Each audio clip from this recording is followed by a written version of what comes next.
Balaji R, Chief Executive Officer, Indus Towers, to give his presentation.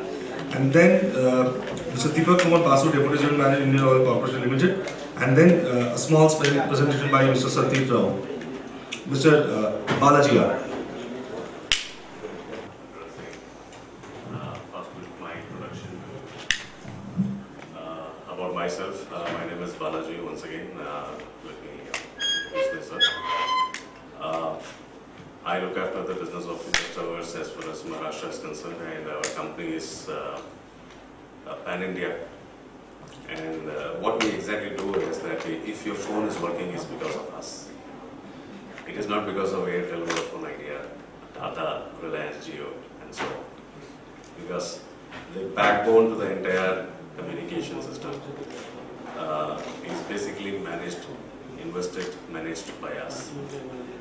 And our company is across India, almost as 15 circles we work with. Telecom is generally identified as a circle.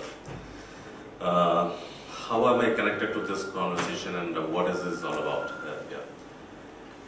We talked about, we heard two big substantive words or statements which have actually come during this inaugural session. One is connectivity, connectivity, connectivity, which was said by Mr. Gautam, Principal Secretary of IT. And the second one is from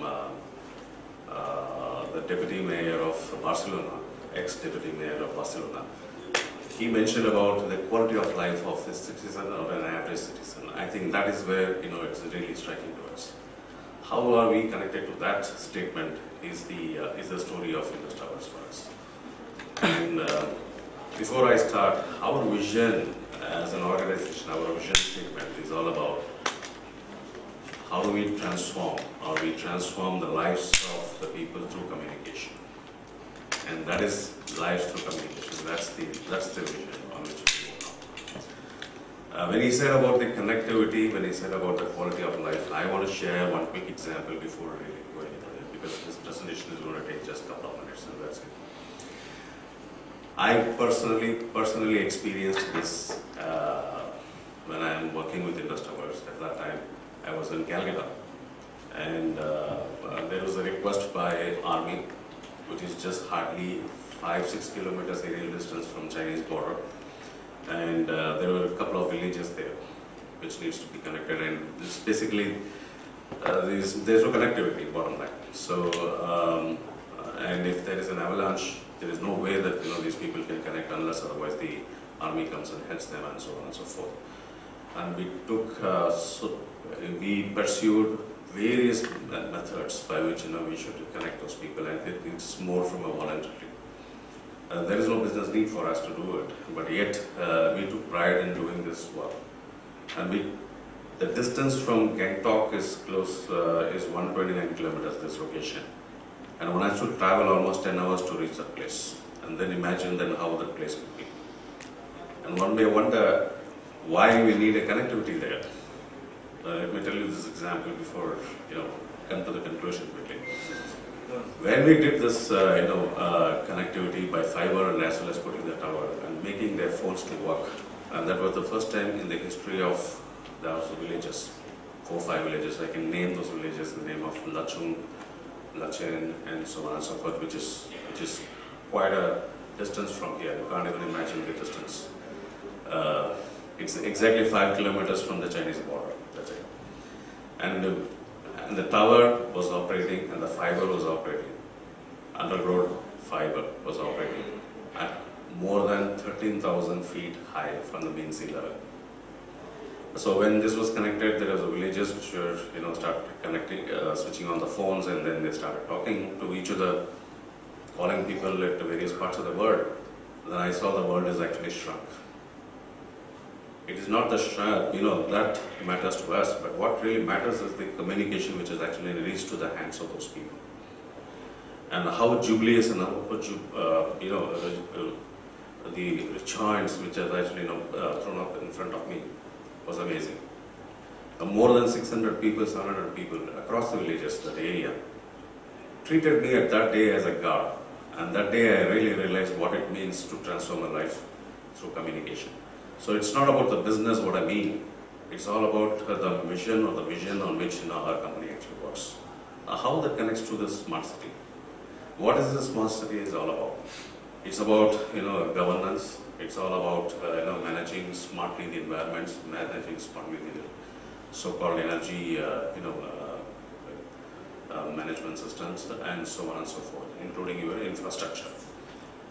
We heard during the inauguration that constructing a flyover is not a solution, but the solution has to be something else. That means bringing a smart education is part of it. What it means to get all these things.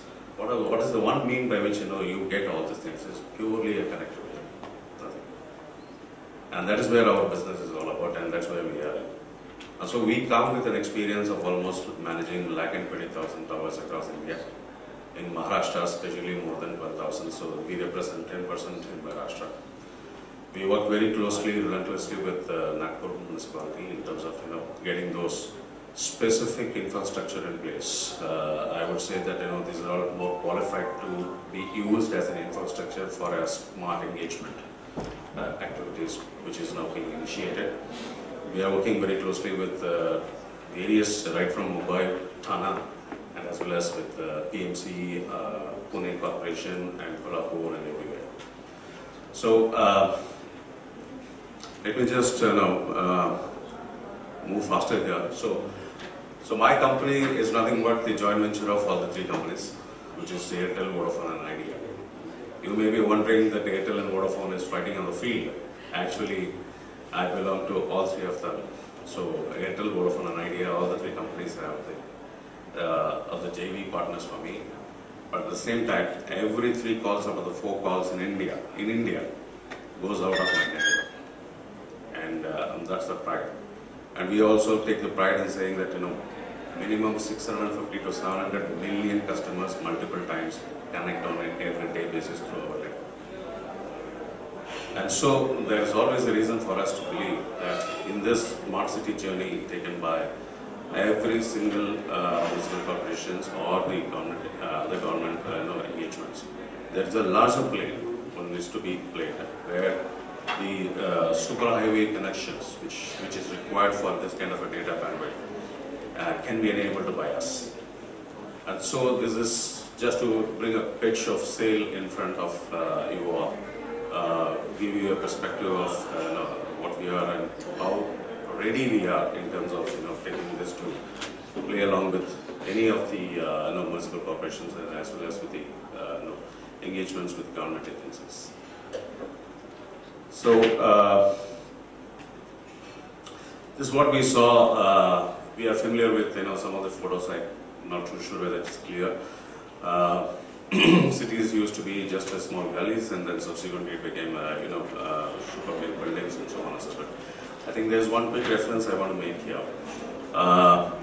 It's way back 70s or maybe early 80s.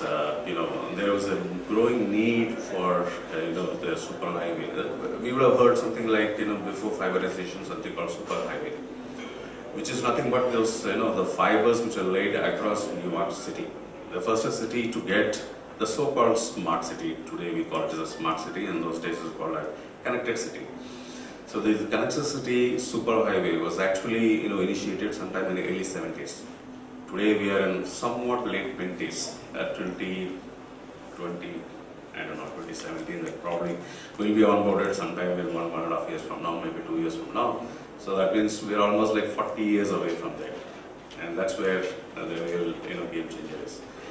So how they have transformed, they have actually first start putting, before even going into this, bringing the citizens to manage, to understand, and as well appreciate the effectiveness of all this front-end solutions. The first and foremost decision which was taken at the city of New York is all about putting the fiber in place, and that's where the story actually began. And you will find today still New York says that this has got an excess fiber to handle, So meaning every strand of fiber can take millions of terabytes of communications. But what we are trying to do here, as we bring more and more applications in the name of managing the smart, the city and the smart rather, with so many applications which are going to work on this, all you need is to understand that what is the line of bandwidth on which it has to work with. It will go into millions and millions of terabits. And today, with your simple phone, simple connectivity or a microwave, you cannot obviously move in the direction. So obviously this requires a completely new form of a network which needs to be done. What we talk about is all the governance. We talked about a lot of things about governance in terms of how do I engage, how my cost has to come down, how do I service my customers, the end customers or the consumers at the end. The moment we start treating the consumer as a customer, and then automatically things change, and that's our view. So the fiber and as well as the consequential last mile connectivity, and that's what we call it as the towers. As you physically see a standing tower of a telecom tower, is nothing but the last mile connection to your phone. The phone gets latched onto that equipments. So we currently manage almost like 500, 600,000 such type of electronics across India, which is actually making this entire network working. So smart city does demand very, very strong, robust infrastructure for an IT enabling solutions in terms of bringing any and every single applications which a smart city requires. So I'm not at this moment taking through this quickly. I'll just rush it through so that we save some time for conversations. What we talked about on the panel is one of those obligations which are coming up from the citizens is all about should I get that the best service at the lowest cost and as well as at the time which is required, meaning the near instantaneous communication is established. And to establish these pillars, all you require is that infrastructure in place. The panel, one of the topics is all about smart infrastructure, and that's what we are talking about. So value chain, we are clear in terms of right from the safety to the environment. We talked about the grid, smart grid of energy and so on and so forth. And our understanding at this moment is very, very strong in terms of how do we ensure this infrastructure can be digitalized. It is purely because of fiberization. It can be because of the smart tower solutions which are available at the near instance of the activity which was happening. So technology implementation is purely on multiple layers, and you will find that network infrastructure is the bottom rock or the bedrock of the entire system, which we would like to do as an expected citizen. So it's a flow of various solutions which are available for us, and those solutions are basically from the simple network infrastructure to a very, very high speed superhighway infrastructure which is possible for us, which is gradable and as well as scalable over a period of time.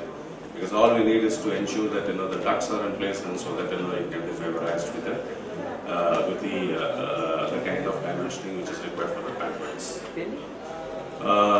In terms of what is my future need, so obviously when you see the edge of the pyramid is all about bringing the closeness in terms of the solutions which are provided by the smart city applications to the end consumer, and that's where our connectivity basically comes in. Of course, everything comes by the cost and the investments, and we have done, having sunk more than 30,000 crores across India, and when I say Maharashtra has grown more than 3,000 crores of investment, I think we are well poised in terms of going forward and be aligned with. There are various environment and as well as other management systems which we have in place, which is very frequently engaging with various government organizations, and ensuring there is a proper policy framework which is actually put in to not only to regulate but also to initiate these backbones. Because what we what I am at this moment putting an urge in front of all of you here is that there has to be a policy which is to be very explicit and very clear, embedded to the policy of the smart city, and that's the way forward for us. And we are well poised as an organization to take it forward from here and to work along with each and every municipal organizations and corporations available for us. And our endeavor at this moment is to say that in terms of our capacity and our capability, we are ready to take on this challenge from here on. Thank you so much.